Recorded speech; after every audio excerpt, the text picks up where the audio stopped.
Nagbabalik na naman ang inyong tagapaglingkod ng mga balita at pawang katotohanan lamang. Naging mainit nga na usapin sa mundo ng social media.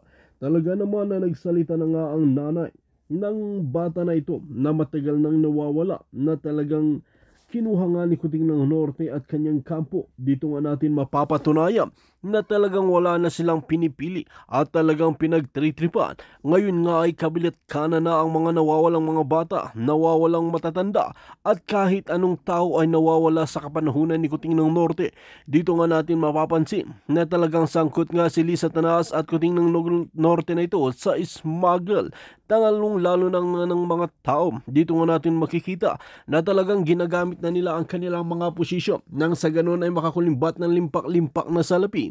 Nang sa ganun, alam nila na talagang wala na silang pag-asa pang manalo sa susunod na halalan. Dito nga natin mapapansin na talagang wala nang pinipili itong si Kuting ng Norte.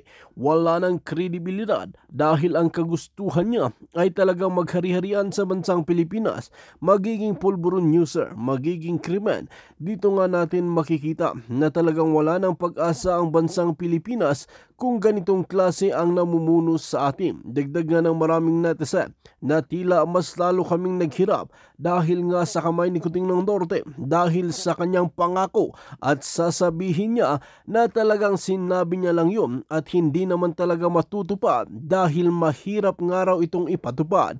Well mga kaibigan, para nga sa karagdagang impormasyon, panoorin nga natin ang buong video. At kung bago ka pa lamang sa aking channel, huwag kalimutan i-click ang subscribe button at notification bell para lagi kang updated sa ating mga bagong video. At para sa sulit viewers natin dyan, maraming salamat sa walang sawang pagsuporta. Dogs, you know. Mm. Fur I'm truly mom. honored being invited to Mhm. was ang tawag niya? Fur mom. Yeah, fur Yeah, mom. yeah. Ang cute. Mm. Fur mom Yeah. din ako. So, Mhm. yeah. Yes. So, ayan, kwentuhan tayo. Kumusta yung ating alindog bilang ina? Yes, syempre ang ating alindog patuloy pa rin nakikipaglaban. The last time na nagkita tayo at dito nakikilala ka na ng mga tao, no? Na yun, nakita ko na sa comment section. The last time na nagkita tayo nung birthday ni PRRD. So, hindi tayo nakapagpasalamatan talaga ng bonggang-bongga kasi nga busy ako doon sa pagbubudots. Tapos alam ko, ang lamig doon. Tapos umuwi ka na. And anyway, narinig ng ating mga kababayan at ng ating Vice President Inday Sara yung case mo kung saan inabdak nga ang iyong mga anak at sa kasalukuyan ay nasa Pilipinas pa rin sila at yun nga ay nilalabanan mo kung ano yung pwede mong magawa para maibalik sa piling mo ang iyong mga anak. So bago tayo magpaka seryoso, di ba, sa ating usapin, ikaw, ano ba ang celebration natin dyan sa Belgium? Sa akin naman, flowers at saka heartfelt cards from my kids. Oh, nice. Yeah. For me, masarap na yan. Oh, nice. Oh, Artist kasi yung anak ko. So, okay. talagang pinag-effortan niya. Hindi lang ngayon na every time talaga, kahit birthday ko, Mother's Day, Christmas, nagsusulat talaga siya. In fact, nung mga 2, 3, 4 years old pa yan, it started from that age. Every single day, nakaka-receive ako ng note galing sa kanya. Yung Ay, vault ko nga sa Makati dati, punong-puno yan ng notes niya kasi kinikip ko yun. that's great. I hope Oo. nandoon pa rin yung mga notes, ano? How Sana sweet nga at naman. hindi sinunog. Sinunog ng tatay na, yung Yeah. tatay, yung kasabwat Oo. ni Lisa, di ba? I hope Oo. nga, no? Sana nga hindi Oo. sinunog. So, Basahin ko lang kasi nakaka-inspire naman. okay, go ahead. Tingnan mo ang loob. Oh my goodness. Siya nag-drawing yan. Ang nice Oh, naman. tingnan mo naman ang ginawa ng aking anak na babae. Oy, ay, teka, nawala ako. Sorry. Mm. Okay. Multitask kasi Nawala telepono ang tayo. nawala ang iyong alindog. Kasi pag-uusapan Sorry. natin ang mata, paano ba nagiging maganda ang isang ina na katulad mo sa kabila ng, kinidnap ang mga anak, ginigipit and everything. Pero bago natin magtuloy-tuloy, paki-share mo naman ang message ng iyong chikiting. Palangga naman. Thank you for the compliment, you know. Of course. Siyempre, unang-una, ang mga anak ko ay fans ko. no? Oh, di ba? Dapat talaga ganon. Ay, Okay. oo, nakaka-receive ako ng mga compliments nila.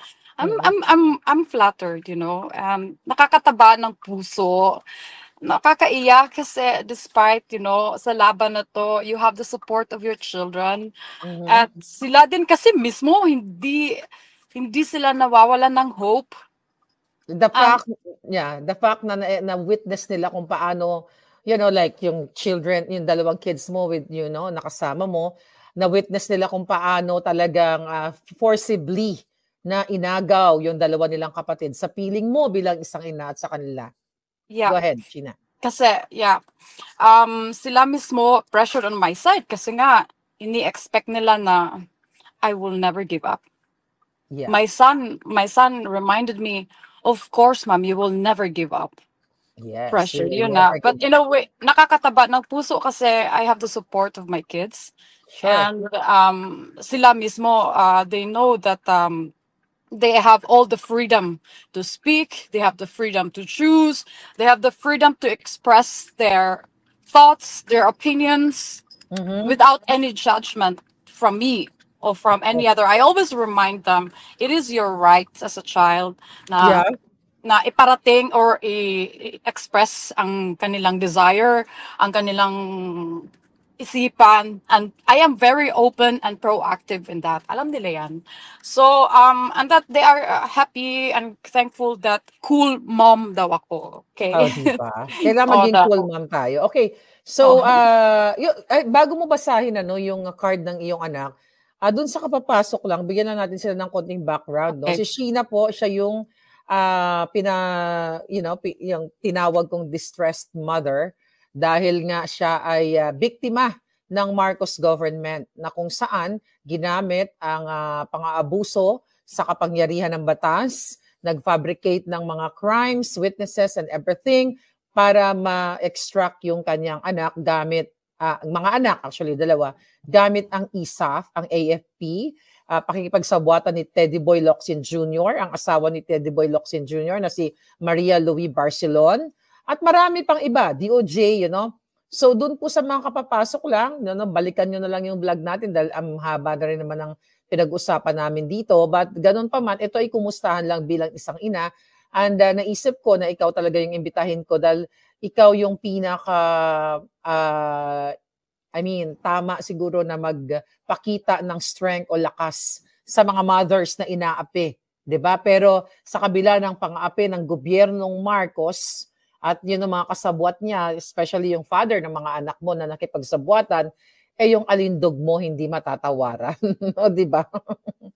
Yan, Sheena, go ahead. Ikaw naman. Ito naman ay hindi naman masyadong seryosong ating pag-uusap, pero seryoso ang issue dito. Ang iyong I mga like it anak. very much. I like it very much kasi alam mo pag natural talaga, na hindi scripted. Mhm. You felt so comfortable and very at kahit ang mga tao nababasa nila yan, no? Mhm. Na natural ang Yeah. usapan, na walang bahid na planado or to accuse or to tawag nito Mag na hindi subjective. Okay? yes. Mhm. Yeah, it's an objective discussion natin.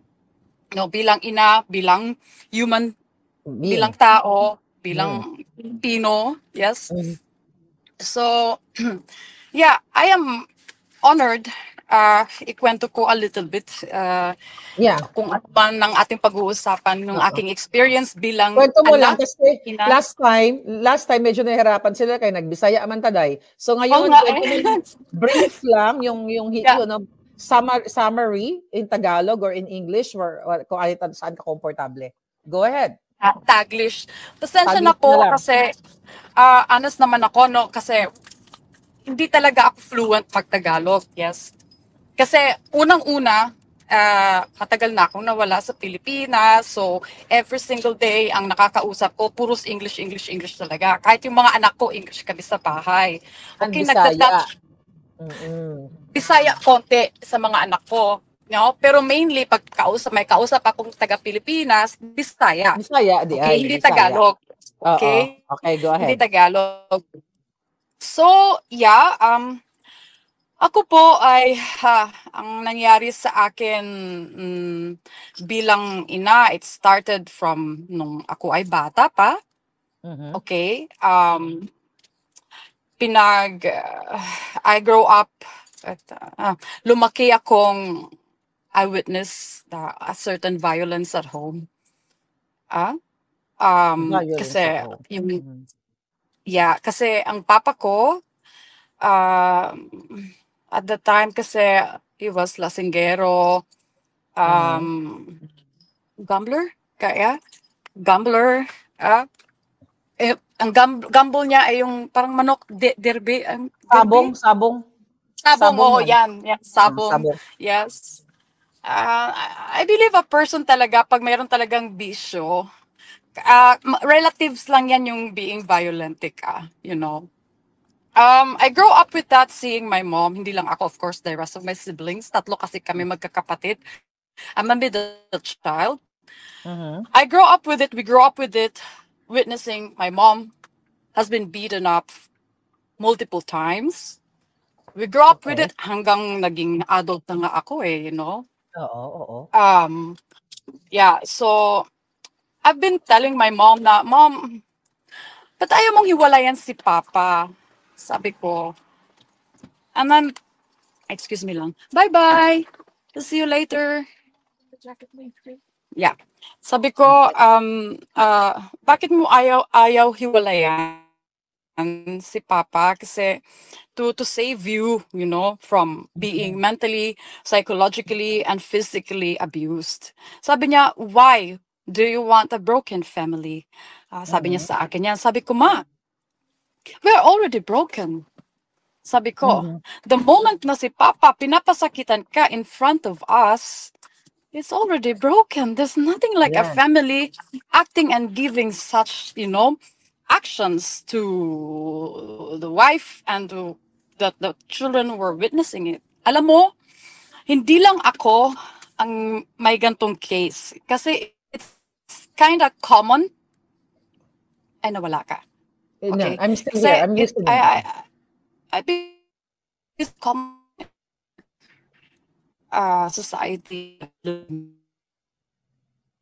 Mhm. Nawala. Yung na signal mo. Yeah, yeah. Go ahead, go ahead. ay, sorry. I can imagine marami ang makaka-relate nitong story na to. You Mhm. know? I'm telling my story to remind women and mothers that you're not alone and there's always Mhm. I think kailangan ma-stabilize yung signal mo. You're not hope. alone. Sabi mo you're not alone. Yun, dun ka naputol. Yeah. Hmm. Okay. I'm not alone. I can imagine I'm not alone. We experienced this maybe even worse than what happened to us. Ano? So I'm sharing my story not because to shame or ipahiya ang pamilya ko, not at all. This Mhm. is my story, my personal story, and it is my right. Karapatan ko. It at also freedom. It's my freedom Mhm. na magkwento sa buhay ko kung ang my goal is to give hello To palangga. inspire people. Yeah, hindi. Wala. To To inspire. inspire people. Yeah, to inspire people and to give them hope and strengthen their faith. Yes. Kasi I'm a living proof that is very na talagang hindi ako takot na magpunta in public. In the past, nahihiya ako to talk about my past. No, dati-dati nahihiya ako kasi nakakahiya talaga having this kind of family situation. Are Okay? you saying, Ah, na yung mom mo ba, kasi this is about mother, ano 'no, yeah, yeah, yeah, mother, yeah. yeah. Are you saying yung mom mo at yung father mo, they're still together ba? They're living together? Apparently, yes, they are still living together. Hindi lang din si mama ang mag-isa na pumili na magstay na lang at home kahit alam nila ng kanilang husband is abusive. We know Hmm, this, This is reality. yeah, yeah, yeah. Yes, this is reality. For some reason, they have some fears. I respect the decision of my mom, But to tell you a full story from age, if I recollect the happenings, when I was 12 years old, when I was 12 years old, nag-away sila mama and papa, no? Sapak, verbal, etc. Mhm. Sigawan. Kami tatlo mag-siblings sa andoon din. Mhm. When my father attempt to, hawak niya ay knife. Mhm. Knife, Saktan ang mama mo? oo, sasaktan niya yung mama ko. Tapos hawak niya yung knife, kutsilyo. Okay. Hawak Oo. niya kutsilyo. So I went in the middle. Okay? 12 years old lang ako, 12. I went in the middle. Sabi ko, pa, instead do it to me, not to my mom. I mean, stab me instead, Yeah. not to my mom. Sabi ko sa kanya. And nagalit talaga ang papa ko sa mama ko. Bakit daw kumakampi kami mga anak sa mama ko? Okay. Alright. Mm. Truly, do you know, I consider my mom as my hero. Mhm. You know why? She sacrificed her being womanhood and motherhood for us children. And ako palangga, hindi naman kami mayaman, okay? Pero ang goal ng mama ko is really to give a very good education to us. Makapagtapos kami sa pag-aaral. Mhm. At may mga bilin si mama sa akin, mamaya ikukwento ko. Then it Pero doesn't stop there, ha? Continue pa din ang abuse ng papa ko. Sabi ko, ay sana kung 14, 15 years old, 16, sana mayroon ng legal na trabaho kasi gusto ko nang mhm. lumabas sa aming tahanan, para hindi every single day ma-witness ko yung abuse. Kasi it's really tormenting as a child growing up. Pero luckily, I have a strong personality at I had the goal that I will make myself successful. Yes. Yeah. Para hindi ako maging dependent sa So lalaki. aha. Okay? Yeah, because my Ang mom ang is yeah. My question is why you are telling this story? I mean, bakit kailangan i-expose mo? Kasi I understand, no, may mga magpamilya na hindi nila ini-ere or tinatago nila yung mga gantong klaseng hindi magandang pangyayari sa isang pamilya. Eto ba dahil yung father mo ay naglabas ng video na panira sa'yo at ito ay allegedly ay pinwersa ni Francis Lloyd Chua na tatay ng mga anak mo para sirain kanya bilang isang anak? Doon ka ba nanggagaling? it's a yes and no. Okay? Okay. Why? Kasi unang-una, dati normally nahihiya akong ikwento yung past ko. Okay? Kasi kahihiyan talaga yon. 'Di ba? We are used to that in our society na pag Mhm. ang parents mo are not really doing good, etc. Nakakahiya na ikwento and That's you have true. to remain it in private, etc., etc. Pero Mhm. to me naman kasi siniraan na nila ako At yung Yeah, sira pa naman ay walang katotohanan. that's Ito true. yung sinasabi ko ay katotohanan. Kung ang tao naman publicly kahit yung the rest of our family would like to know, they know the truth. Of course, alam nila ang katotohanan. Alam din nila kung ano yung papa ko, no? Pero hindi sa sinisiraan ko yung papa ko, no. It's not about it. I cannot change him anymore. Ganyan na talaga siya. So, ang akala ko dati that I could empower my mom. That Mm. finally, one day, magde-decide na siya na to choose herself. Kasi hindi naman na kami maliliit eh. Malalaki na Mm. kami, may mga apo na nga sila, 'di ba? So, Mhm. pero okay, finally, sabi nga ni Francis sa akin dati nung okay pa kami, sabi niya, Sheena, why don't you forgive your dad? Sabi niya, don't leave any grudges. Sabi ko, it's not Mhm. grudges. I don't have grudges against him. It is normal for me as a child at bilang anak na didistansya ako sa kanya kasi hindi ako sang-ayon sa pinaggagawa niya. Alam Mhm. din niya ng papa ko. Hindi kami, apparently and unfortunately, hindi kami close. Kasi ako dumistansya ako kasi nga hindi ako sang-ayon sa pinaggagawa niya. Okay, ayokong tawag nito, I can only advise my mom bilang Mhm. anak kung anong nakikita ko. At saka siya pa din ang magde-decide if she wanted to. Okay, tulad ng her choosing to be on my father's side. I hope hindi siya get-threatened din, you know. I can only hope.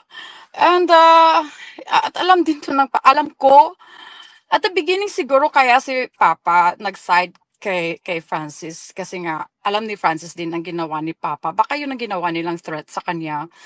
Tinakot si Papa na baka mag-file ako ng case against my Papa dahil sa ginawa niya, you know, sa pamilya. Pero I never did that. Yeah. No. Sheena, no, para lang maintindihan ng ating mga nanonood na hindi nasundan yung ating Mhm. yung unang ilabas na tong issue na to.